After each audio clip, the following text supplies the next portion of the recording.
法国总统马克龙访华之后，德国外长也开启访华，并且在下飞机的第一句话就是支持马克龙，声称欧盟应该和中国打好关系。来看详细情况如何。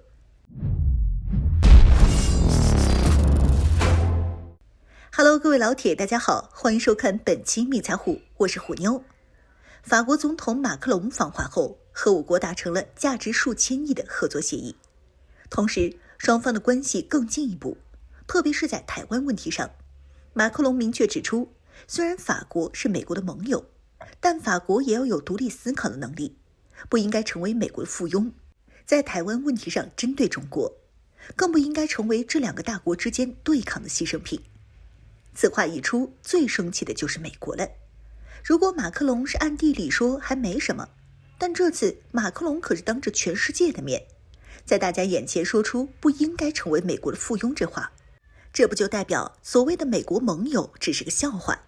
实际上这些盟友都是美国的小弟，美国让干什么，这些国家就干什么。并且马克龙这话还明确指出了美国的盟友都是些炮灰，是美国为了中美对抗之间的牺牲品。马克龙这话一出，算是把美国的真面目彻底暴露在了大家的眼前。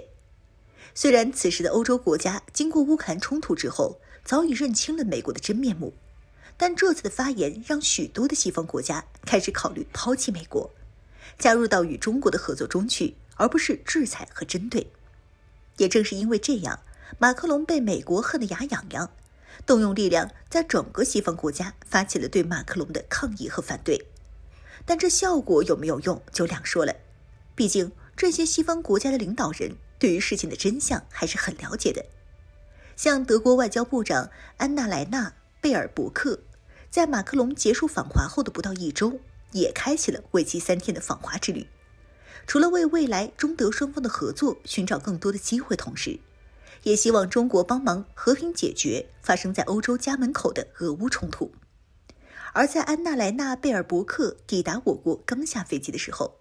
这名外长的第一句话就是欧盟和马克龙站在一起，欧洲需要奉行自己的对华政策。也就是说，这次的马克龙公开支持我国，并不是一个人在战斗，法国也在背后力挺。特别是欧洲需要奉行自己的对华政策，这意味着德国认为欧洲国家不应该再听从美国的命令，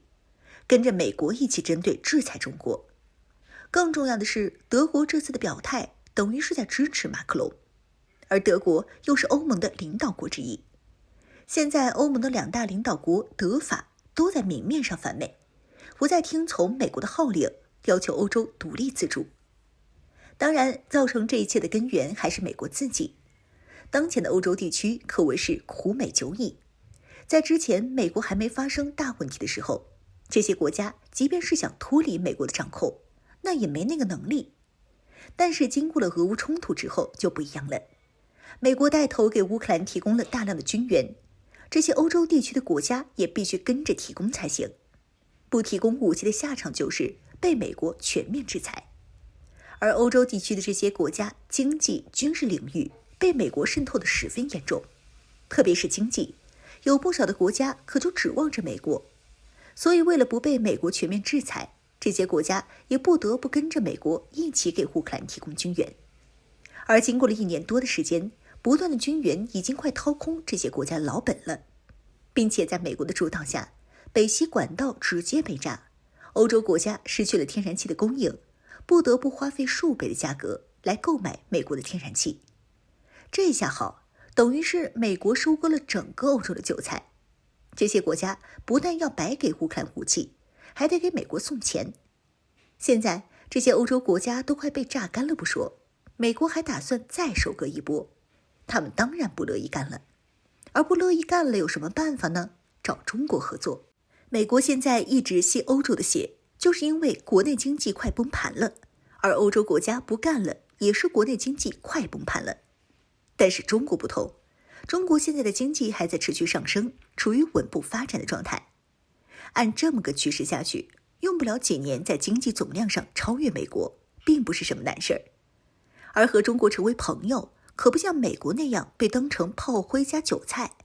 接到数千亿飞机订单的法国已经尝到了甜头。看着法国已经尝到了甜头，欧洲国家自然也想过来分一杯羹。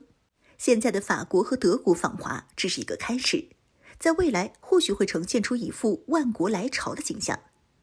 当然，这些国家一个个的跑来宣称，并不愿在台湾问题上成为美国的炮灰。除了经济因素之外，还有一个原因就是中国的军事实力实在是太强了。